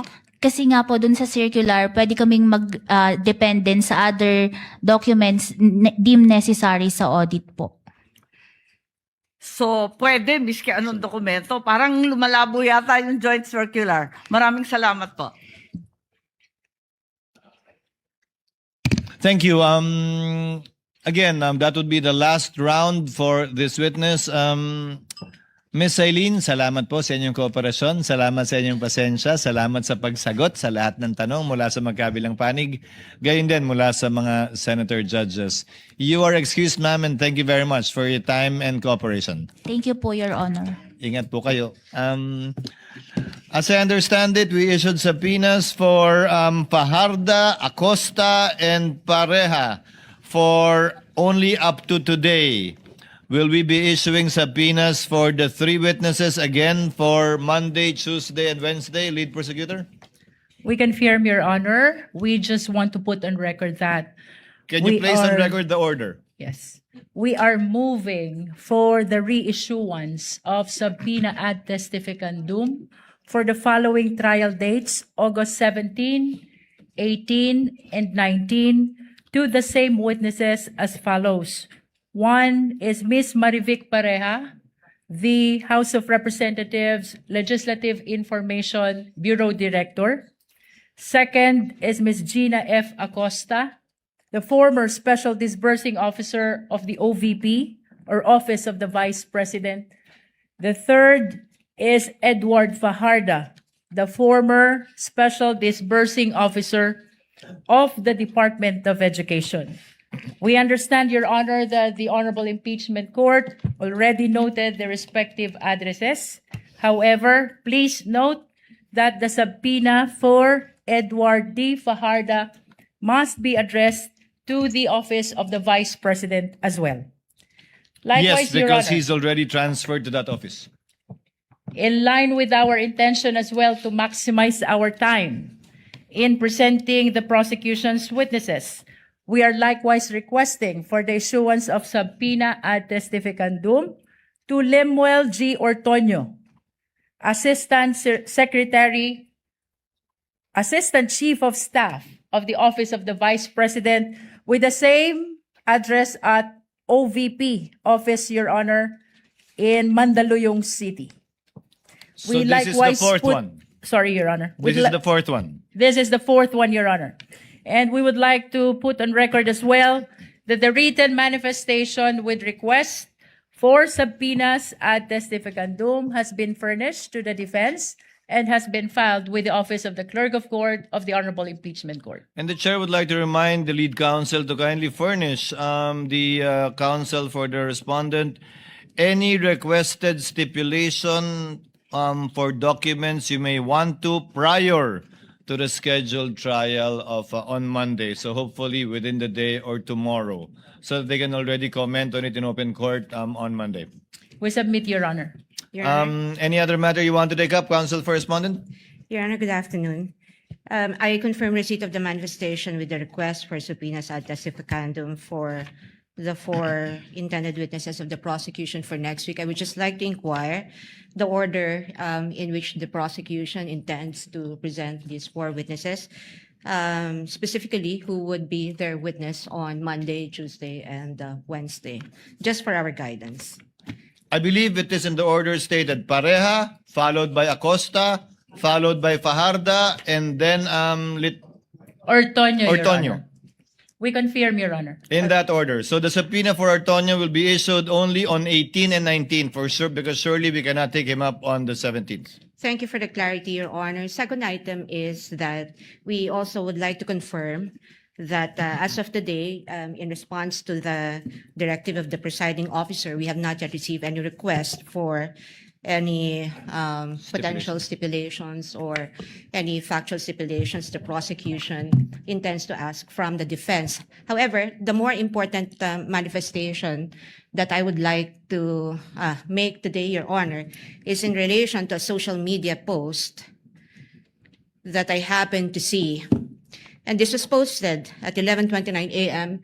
by one of the private prosecutors, Attorney Amando Virgil Ligutan, posting that a principal or lawyers and law students know by heart misleading questions are not allowed even in cross-examination. Now, this was posted and picked up by Inquirer.net at 11:29 a.m. today. And I surmise that this has something to do with the exchange between the private prosecutor, Attorney Kapunan, and the defense counsel, Attorney Ferrer, on the matter of the cross-examination question that Attorney Ferrer asked the prosecution's witness. And I have here a transcript because I find it troubling that a private prosecutor would do this in the middle of a courtroom hearing. Because as far as I'm concerned, impeachment court is also a court of decorum. And the rules on impeachment under Rule 18 actually prohibits participants, especially lawyers, from commenting about the merits of the case. Now, one may argue that this isn't about the merits of the case, that he probably was just commenting about what ought or ought not to do in a cross-examination, but we're not naive. What the private prosecutor is talking about, he's here, he can explain it. He can explain himself if the presiding officer so desires, but I really just find it in bad taste to do this at this time. And I think it is inappropriate to do that to a fellow member of the bar, because even as we sit on the opposing side of this hall, we remain to be both members of the bar, and as officers of the court, we owe each other respect, politeness, or even kindness. And it doesn't take one to be a lawyer to know that the first thing that our parents teach us to do is humility. Your Honor. No, I'm not yet done, Your Honor. In fact, I have asked one of our lawyers to review the actual transcript from the video that transpired between the prosecutor and Attorney Ferrer, and it would seem that in the heat of the exchange, or in the passionate exchange of the arguments between the prosecutor and Attorney Ferrer was not even actually referring to misleading questions as allowed, as implied in the social media post of Attorney Ligutan. In fact, it's here. The court can confirm this from a replay of the video. Attorney Ferrer, sinabi ho ba yan sa JC na dapat may mahuli? The witness answers, ang nakalagay po kasi sa JC under 4.8.2 ay proof of success. Attorney Ferrer, hindi. Sorry, Your Honor, please. Attorney Kapunan, let the witness answer, Your Honor. Mr. Presiding Officer, can the counsel be instructed not to stop the witness mid-sentence, Your Honor? Attorney Ferrer, Your Honor, please, can the witness be directed to just answer with yes or no? The counsel has her time to ask clarificatory questions later during redirect, Your Honor. And Attorney Kapunan, not all questions can be answered by yes or no. This is the meat of the contention of the argument between Attorney Kapunan and Attorney Ferrer. Attorney Ferrer responded, I am on cross, Your Honor, please. And the presiding officer said, counsels. Attorney Kapunan responded, never mind if you are on cross, Your Honor. There are limits to cross-examination. Misleading questions are not allowed on cross. This was the first time that the matter on misleading questions was actually raised by Attorney Kapunan. And Attorney Ferrer, for some reason, said they are allowed, but she was pertaining to the fact that the questions to which a yes or no answer may be answerable are allowed. She's not referring to misleading. I mean, in effect, Attorney Ferrer was only saying that leading questions are allowed on cross-examination, not misleading questions, and yet we have a private prosecutor immediately taking to social media and posting this, implying something against the defense counsel. We will not have this. Your Honor, in the interest of fair play, may I request that the counsel for the panel of prosecutors, Attorney Virgil Ligutan, be recognized, Your Honor. Unfortunately, counsel, no, the presiding officer will not allow that at this time. The presiding officer takes in advisement the manifestation of the counsel, the lead counsel for the respondent, because quite frankly, Honorable Luistro, I asked the clerk of court to monitor the public statements of the counsels of the parties this past week. And one side has been crossing the line many times, and In fact, the presiding officer is already in the process of drafting a ruling and a warning and an order pertaining to this. Because clearly, I can even name all of you who have been commenting on social media in violation of Rule 18 of the impeachment rules. But I will do that on Monday, perhaps, after taking advisement, the manifestation of the council for respondent.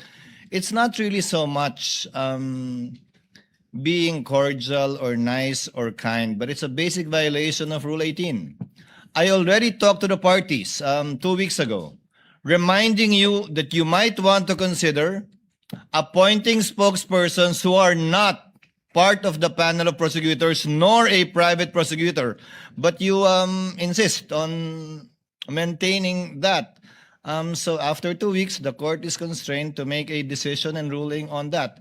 But we will do that on Monday with the permission of both counsels. Then we will hear you, counsel, and we will hear Attorney Ligutan prior to the court's ruling on the matter. But be advised that, again, we have it all on tape. We have been monitoring everything. We may not enumerate it one by one, but we will make the corresponding ruling on Monday. Thank you for bringing that up, counsel.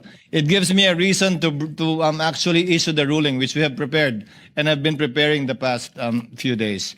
On Monday, Attorney Ligutan, we will hear you before we make the ruling. Thank you. There being no other matter to be taken up by the trial, by the court, we hereby adjourn until Monday, August 17, still at 10 a.m.